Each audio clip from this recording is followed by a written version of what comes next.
Good morning, everyone.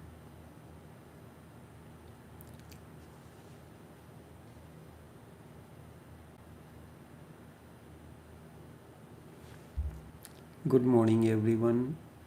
We are coming to you live via Facebook streaming, via YouTube streaming, and also via Skype online from our studios in Trinidad. Each one of you is welcome to this live streaming. I tried to do my best listening to the complaints of the people about the audio. Whatever I could search on internet, I used the facility, used these suggestions to adjust my Blue Yeti professional microphone and other systems. The MacBook is used for Skype and also for my notes. iPad is used to connect to YouTube and iPhone is connected through Facebook. The 9 points of Sufis and traditional enneagram.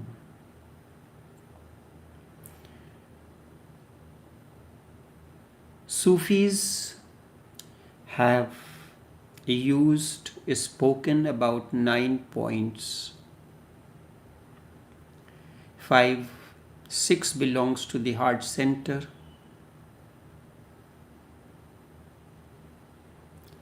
and 1 below the solar plexus, the other throat center, and the center of command. In this, the work of a Bolivian born Picasso is very important.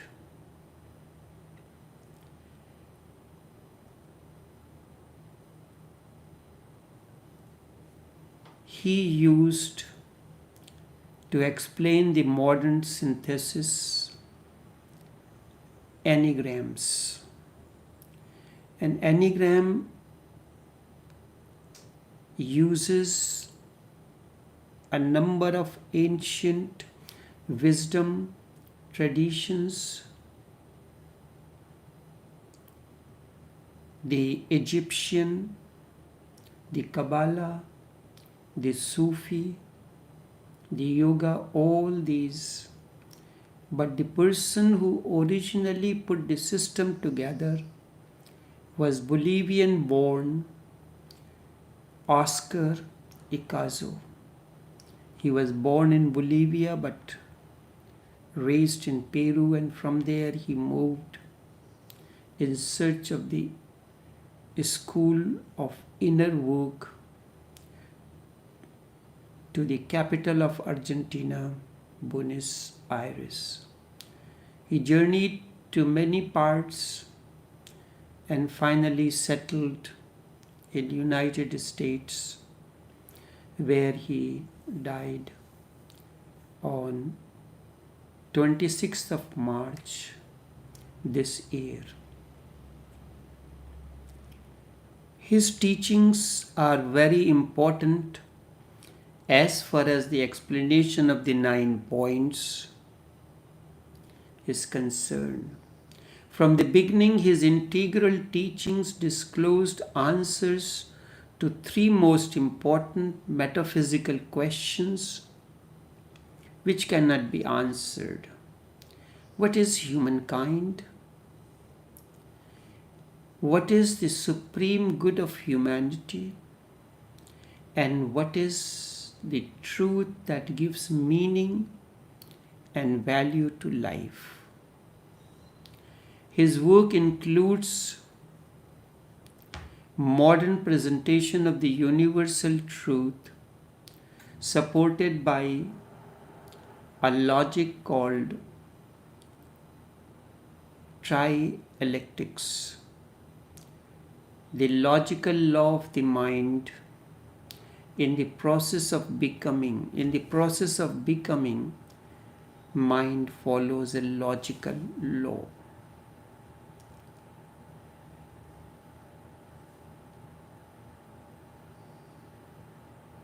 After spending many years in developing his ideas, finally he created a school called Arika as a vehicle for transmitting the knowledge that he had received.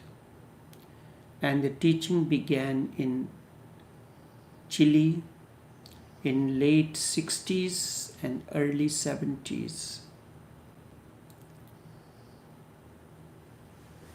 People from different parts of the world, specifically United States, joined his school to learn the system. Arika school, like any serious system of inner work,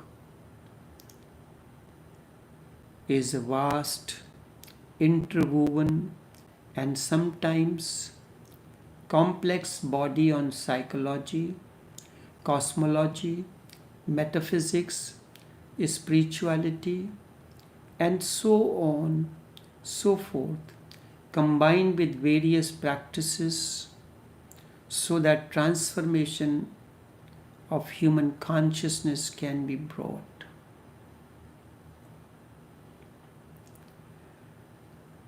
Among the highlights for many of the participants was a system of teaching that was based on the ancient symbol of enneagram, which has its roots in antiquity and traced back at least as far back as the work of Pythagoras 2500 years ago and that of Rumi. Although the system seems to be complex, but I have tried to make it simple for understanding. We know in Indian system there is yantra, is a system of table of numerals, numbers put together in a particular way to become a source of energy. Sufis, Gurdjieff use sacred dances to work on the inner system. Rumi's whirling is also a kind of a sacred dance where one hand faces up towards the sky, the other faces towards the earth. That means it symbolizes that balancing the earth and the sky have an element. The head is bent inward, looking towards the heart center. Feet are crossed at ankle to form an axle, and you revolve on that, symbolizing there is an axle around which everything is revolving. But this whirling is not a mere ritual. It is a dance for transformation of human consciousness. If it is performed But there are performances of Rumi's whirling, Gurdjieff's sacred dances. These are the techniques invented and given by the masters for transformation of human consciousness, not for mere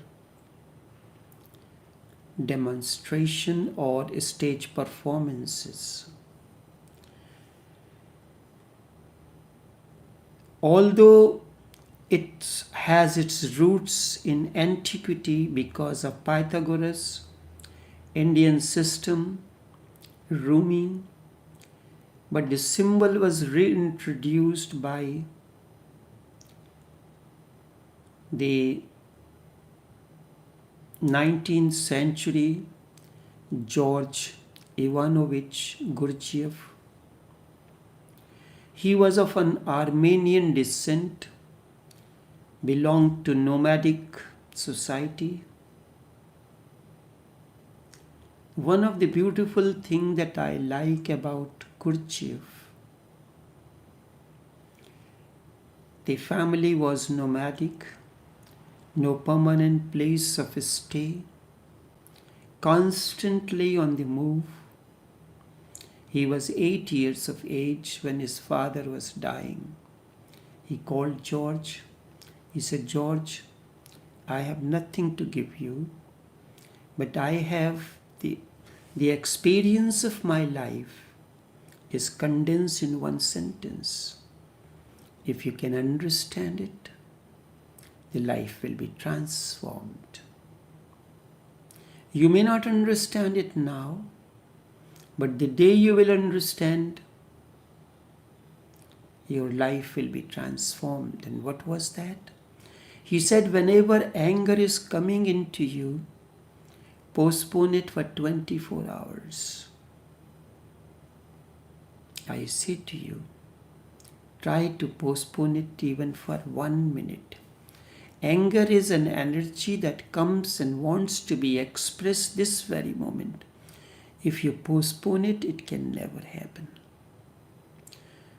So, Gurdjieff started practicing the same time. Sometimes somebody is saying something about him that you are stupid or something or the other. But Gurdjieff remained calm, did not respond. He told the person, I'll come back and respond to you after 24 hours. During this period, he got an opportunity to introspect. He realized, although I am not stupid, but at this moment I acted stupidly, and what the person said is right. If whatever the person is saying and in introspect it is right, then there is no point of getting angry. And if what the person is saying is not right, then too there is no need of getting angry. Is it so? Isn't it so? Because the person has a conditioning and he wants, for instance, let me give you an example. A person is trained in a particular way of cooking. For instance, Maharashtrian, we use Goda masala and Malwani masala. It's a combination made in a particular way. So if a Maharashtrian is making a North Indian dish, Punjabi dish, it will not taste like Punjabi as a Punjabi will make. Instead, it will have a Maharashtrian flavor. Maybe the person may add a little bit of Goda masala or Malwani or a combination of two. Maybe this will taste better. Let me put it at a little bit. My mother used to do it. So if it is so, something like this, you are conditioned in a particular way, you are seeing my way in the light of your conditioning. So, but that is not the case with me. So if it is not the case with me and the person is saying, guided by a particular way of conditioning, then there is no point in my getting angry. It is a combination of a new dish with a little flavor of South Indian, Maharashtrian flavor. Believe me, Maharashtrian flavors are really nice. There are certain things which I like, and I make myself also. I use Malwani and Gouda masala in making some of my dishes, specifically okra, bindi. It tastes really good. Try it. So Gurdjieff started practicing, and when someone complained that you said you will come after 24 hours but you did not come, he said what you were saying. And when I introspected, I found somehow or the other at that moment I acted like this. So this brought transformation in Gurdjieff. He used this practice. He used to filter people from his company. He's talking to someone. All of a sudden, door opens and someone flutters in. I did not say come in. Flutters in. Imagine. Gurdjieff looks at the person, will make some faces, because he does not want an ordinary person to come in his company and ask questions to waste his time. Because the time of a master is very precious. He has miles to go before his sleep. Many are given a call, but they receive the message, but they are not ready as yet. So he is waiting to whom he has called. So he has a lot of work. Gurdjieff taught this symbol primarily through a series of sacred dances or movements designed to give the participant a direct, felt sense of the meaning of the symbol and the processes it represents. What Gurdjieff clearly did not teach was a system of types associated with this symbol. He did reveal to advanced students what he called their chief features. The chief feature of a person's ego structure, the basic characteristic, defines them. Gurdjieff generally used a colorful language to describe a person's chief feature, often using Sufi tradition of telling the person what kind of idiot they were. Gurdjieff, when he was in search, he moved to the Middle East in search of the miraculous. There he met many masters.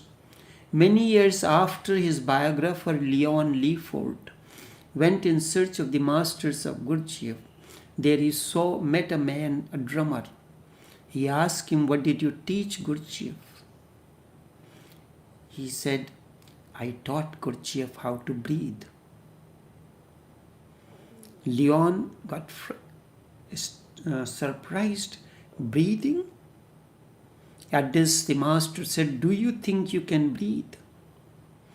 Breathing means when your breath reaches to the solar plexus. It connects the solar plexus to the heart center, which naturally happens during the moments of love making, when the passion is rising. A moment comes when emotions change and love is born, but it is temporary. It's this upward facing triangle, which is the ascending triangle, it must reach up to the center of throat, Vishuddha chakra, the center of expression. Your expression should be guided by love.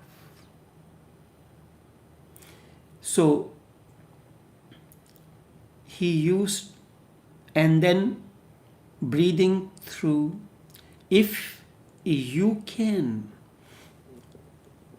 reduce your breathing 1 per minute, you can start with 3 breaths per minute. 3 breaths means breathing has 2 parts, incoming and outgoing.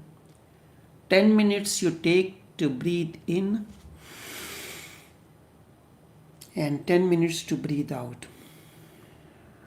That makes it 20 seconds. 60 seconds give you 3 breaths. You develop dark energy. I am talking about dark energy, DX3, not darkness. Entire cosmos is dark, 9 parts is dark, and only 1/10 is light. The light of the sun that comes from the dark regions of the sun.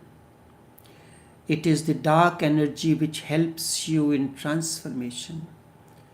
The seed burst opens itself in the womb of the earth when it is planted deep in the heart of the earth. If it is left on the ground, it will never grow. This ovum and his sperm unite and merge together in the darkness of the womb, and all the limbs of the from fetus to baby grow in the darkness. Growth happens in the darkness. When the master plants this seed in your subconscious and unconscious, and from there it blossoms as if your own growth. So it is, he used to tell them what kind of idiot they were. People could be around, idiot. He used the term idiot, square idiot, subjective hopeless idiot, squirming idiot, and so on and so forth. But Gurdjieff never taught anything about a system of understanding character related to enneagram symbols. For these and other reasons, many early enneagram enthusiasts have mistakenly attributed the system of 9 types to Gurdjieff or to the Sufi because of Gurdjieff's use of some Sufi techniques.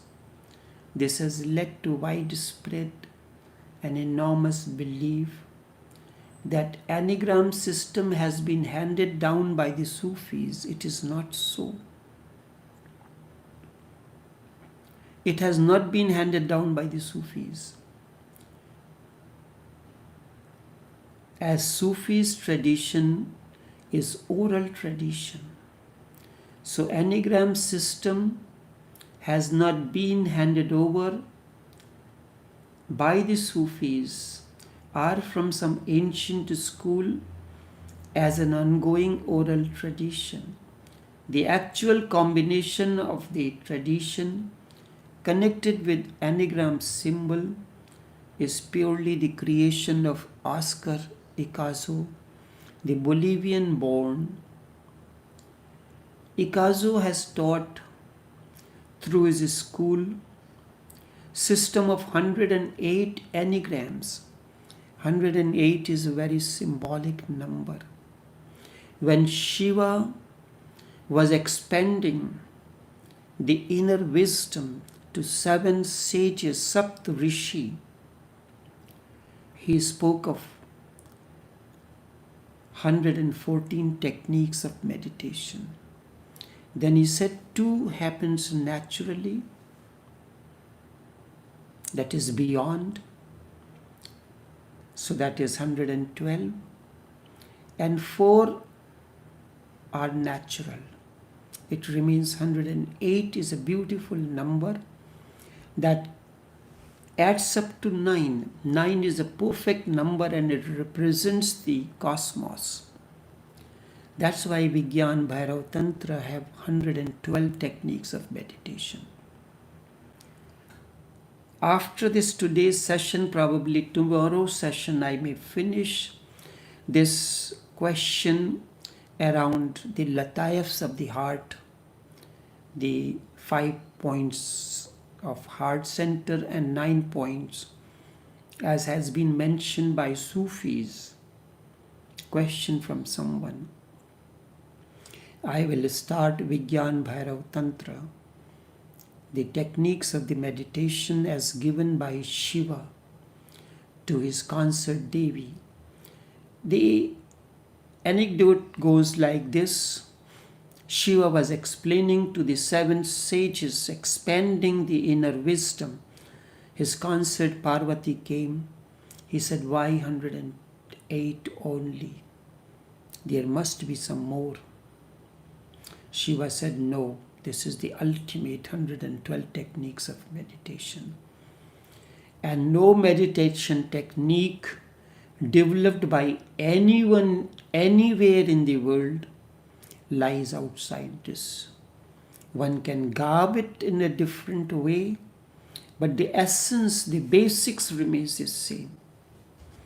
Using one or the other technique out of this 112 techniques, it has nothing to do. Tantra, as it is mistakenly understood, has nothing to do with sex. It has to do how to breathe.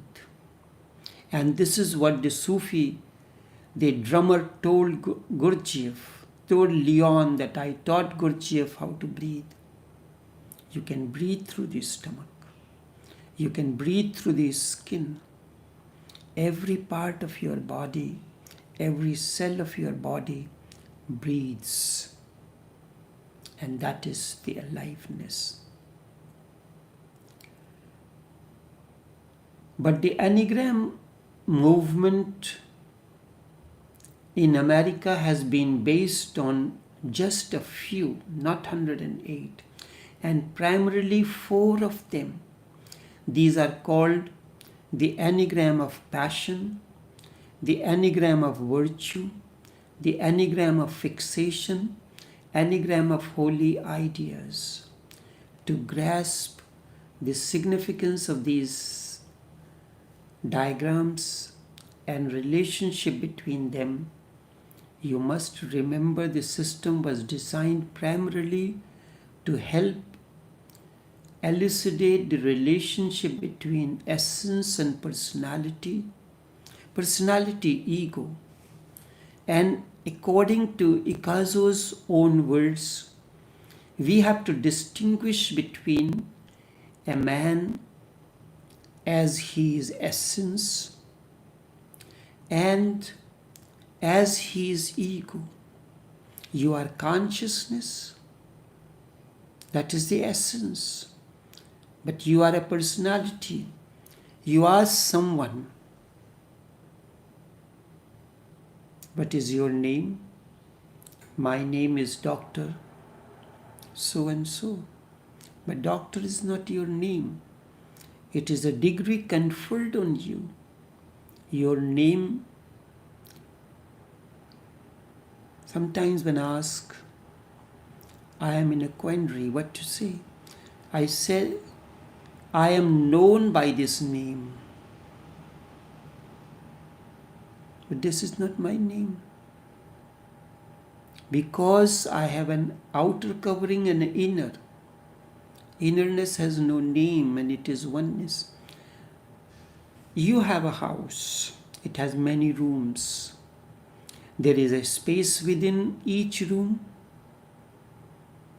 But if you remove all the walls, will the space in one room will differ than the other? But it is the outer walls that make a particular space as bedroom, as dining room, as kitchen, as restroom. So inner space does not change, it has no form. It is formless and you cannot see it either. But you see the things that are placed in that inner space. Your room is empty. Because it is empty, there is an echo. Go to an empty room and you can hear an echo. Now you are filling that emptiness with this and that, and that echo disappears. This particular room is known as living room because it is designed in a particular way. Bedroom is designed in a different way. Restroom is designed in a different way, so on and so forth. So, when Ikazu says we have to distinguish between man as he is essence and as he is personality or ego, in essence, every person is perfect, fearless, and in loving unity with entire cosmos. Aurobindo says in Savitri, we are not aliens, nor as strangers join. We are bound to each other by a causeless force. There is a power within that knows beyond our knowing. There is a power within that knows beyond our knowing. We are not aliens nor as strangers join. We are bound to each other by a causeless force. In essence, every person is perfect, fearless, and in loving unity with the entire cosmos. The words are different, but the message is the same. There is no conflict within the person between head, heart, and stomach, or between the persons and the others. Then something happens. The ego begins to develop. Karmas accumulate. There is a tradition from objectivity to subjectivity. Man falls from essence into personality. Ikazu saw the enneagrams as a way of examining is specific about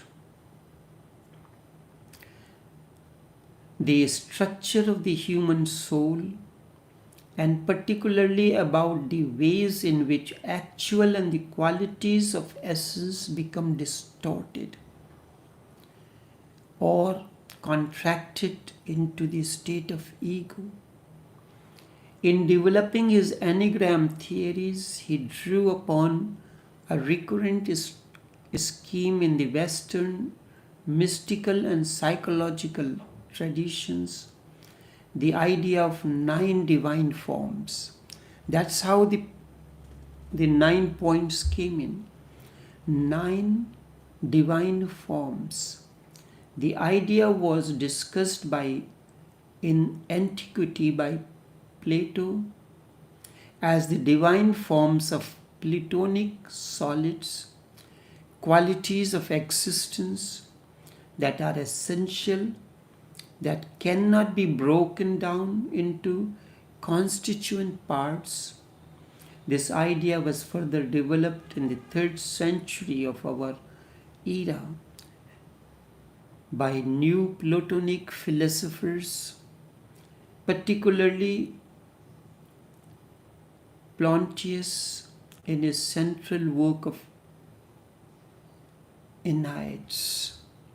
These are found in their ways. I will go into an image which I have uploaded on the Facebook page. His brilliant work was in discovering how these divine forms and their corresponding distortions connect with enneagram symbols and with three centers of human intelligence: thinking, feeling, and instincts. Thinking, feeling, and instincts. He called the higher essential quality of the human being as holy ideas. In accordance with the Western mystical tradition, holy idea also has a corresponding virtue. The virtues are essential qualities of the heart, experienced by human beings when they are abiding in essence. As a person loses awareness and presence, thus he falls away from essence into a trance of personality. The loss of awareness of the holy ideas become a person's ego fixation, and the loss of contact with the virtuous cause, the person's characteristic passion. While everyone has a capacity to employ all the holy ideas and virtue, one pair of them is central to soul's identity, so the loss of it is felt most acutely. The person's ego is most preoccupied with recreating it, although it is futile. Let's look at the image. There are two circles placed. The image is on the Facebook timeline. Two circles resting on one another. The top circle is holy ideas. The below circle is virtues. Below that there are three squares connected to the lower circle. One circle on top, the second connects, then three squares. First is fixation, which is head. Second is passion, which is heart. Third is instincts, which is gut. Now, holy ideas are connected to head. This can be easily understood also by Mirza Ghalib. In one of the compositions he said, आते हैं ये मज़ामी ख्याल में गैब से. मज़ामी means thoughts. आते हैं ये मज़ामी ख्याल में. From where gap? From an unknown source. From holy ideas, they come as thoughts in your mind. When a construction engineer has to build, he presents his ideas to the one who draws the map, who understood the concept of the planner, of the engineer, and gives it a form. So when there is a distortion, Mirza गालिब्स आते हैं ये मज़ामी ख्याल में गैब से, गालिब नबाए शरोज शरीर खामाए. And what you hear this sound, it is that angel which is walking through me. And this voice is of that angel. So when the holy ideas are connected to the head, from the head it comes directly. The first circle through an arrow is connected to the first square. When there is a loss of holy ideas, there is distortion. It causes characteristic ego fixation. Ego comes in. And when with that now, because holy ideas make your life virtuous. So the second circle is connected to the second square. If you are virtuous, virtue represents through the heart. You will be compassionate. But when there is a loss of virtue, it creates characteristic passion in you.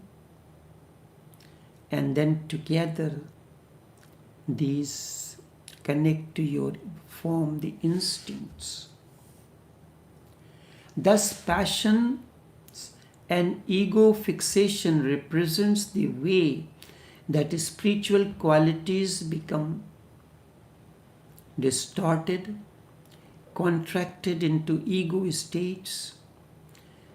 There are, according to Ikazu's theory, 9 main ways that we lose our center and become distorted in our thinking, feeling, and doing. 9 ways. That's why it is 9-point, it is called.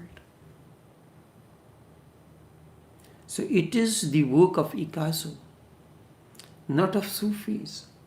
9 main ways that we lose our center and become distorted in our thinking, feeling, and doing. Because first thinking, then feeling, then comes doing. The head, the consciousness. This is the body, mind, and intellect, according to the Hindu system. Actions happen through the instruments of the body, the organs of perception and organs of action. So, 9 ways that we lose our center and become distorted in our thinking, feeling, and doing. And thus are the 9 ways that we forget our connection with the divine. The passion can also be thought as our untamed animal nature. Passion is untamed animal nature before it is transformed by the contact of the higher influence, awareness, or grace. Buddha calls it compassion. Because of this particular relationship, the higher quality of the soul and their corresponding ego distortions, a person could, by using presence and awareness, to recognize the pattern of their distortion. Their characteristic passion and ego fixation come to recognize the quality of the essence that has become now obscure. By remembering or contemplating higher qualities, balance is restored, thus accelerating one's awareness of themselves as essence. So when it begins to accelerate, you become aware of your essence. Knowing one's type was a way to direct one's inner work to facilitate the transforming process. Just as, according to Ayurveda, once you know your system, if you belong to which kind of defect, Vata, Pitta, Kapha, the 3 doshas, Vata, air, Pitta, bile, cough, phlegm. Once you know this, then it becomes easier for you to have the treatment. In the same way, knowing one's type was the way to direct one's inner work to facilitate the transforming process. The virtues describe the expensive, non-dual qualities of the essence experienced in a direct, felt way by a person adding in their true nature. Virtues are natural expansion of awakened heart. We do not try to force themselves to be virtuous. Rather, as we relax and become more and more present, awake, seeing through the fear and desire of ego self, these qualities naturally manifest themselves in human souls. An essential individual will be a link, a connect between these virtues constantly, simply by living in his body.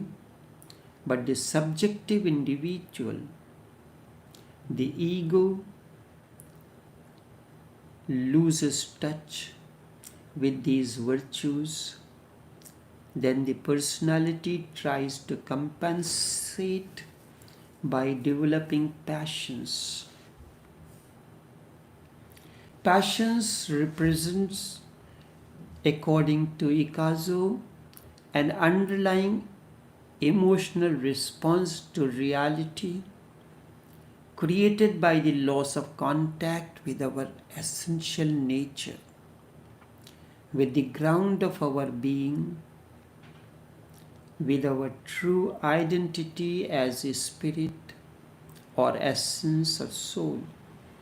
The underlying hurt that we feel, shame and grief, that happens because of the loss, because you forget that you are acting on the stage. Your stage mother dies, you do not lament. So when you are connected to the essential nature, then these hurt, shame, grief, loss does not affect you at all. But when you are inflicted by ego, these affect you, and your ego is compelled to come up with a particular way of emotionally coping with the loss. This temporarily effective but ultimately misguided coping strategy is known when ultimately misguided, and it tries to cope this strategy. Passions are born. Because the passion is nothing but distortion of inherent essential virtue. You are born virtuous. When there is distortion in the virtuous nature, it becomes passion. Recognizing passion, the moment you recognize it, it can help you to restore the virtue in you. This was the way Picasso worked on the human beings when he realized someone is trying to get angry and recognizes that anger is the problem. Then he transforms. His way of working, in essence, is the same as that of the masters. In a related way, the virtue of each type can also be seen as an antidote to its passion if you know your virtue is this, which I will explain in tomorrow's session, it becomes antidote for its passion and as a focal point for the type of the positive traits. By recalling the virtue in a state of presence, the passion begins to transform gradually. The distortion of the virtue and the transformation of passion is extremely important part of the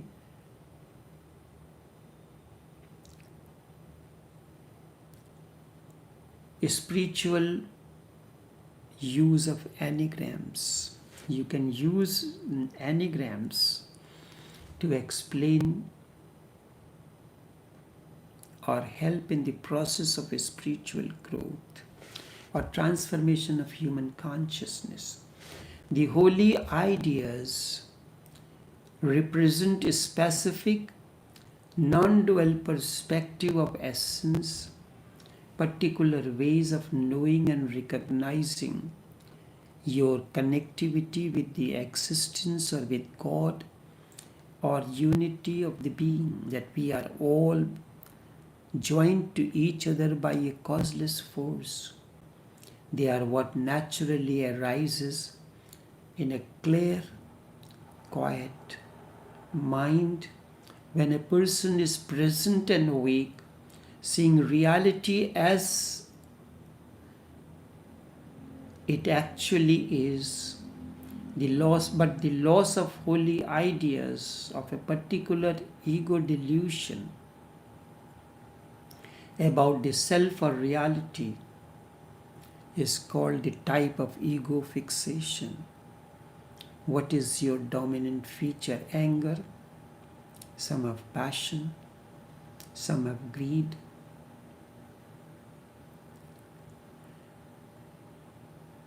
Through how do you know the ego fixation?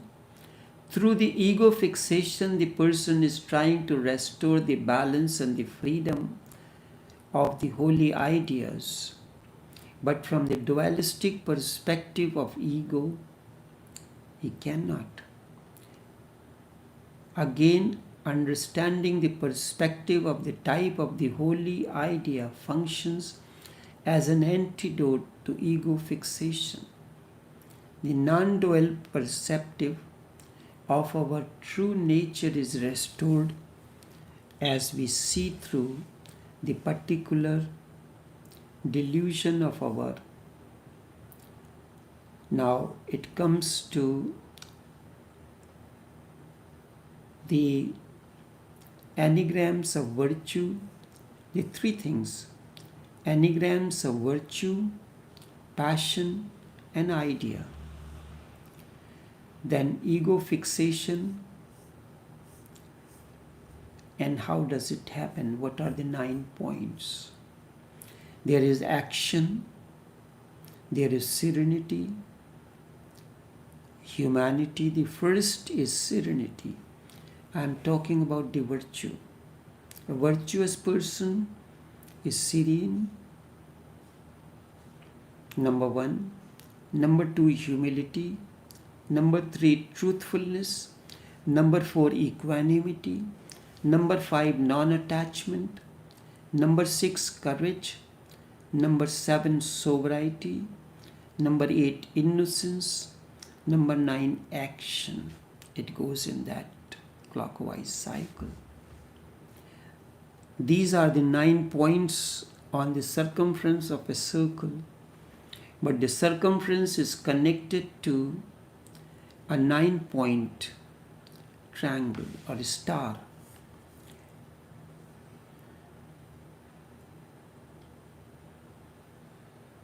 These figures, these images I will post. But in case of passion, the position changes. Number 1 is anger, number 2 pride, number 3 deceit, number 4 envy, number 5 avarice. Number 6, fear. Number 7, gluttony. Number 8, lust. Number 9, sloth. The same circumference, same 9-point star, then holy love.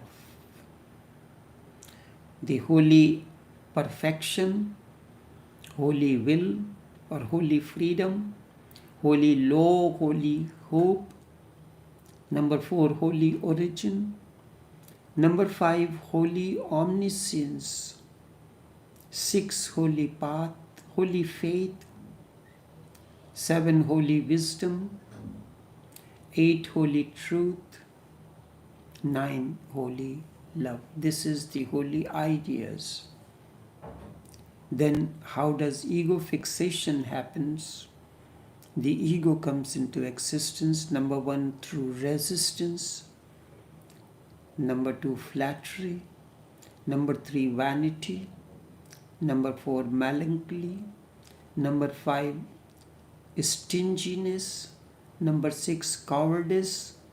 Number 7, planning. Number 8, vengeance. Number 8, indolence. I will explain these in tomorrow's session once again and connect it to the Sufi points. Only this much for this morning. Until we meet again, take care and do have a pleasant day.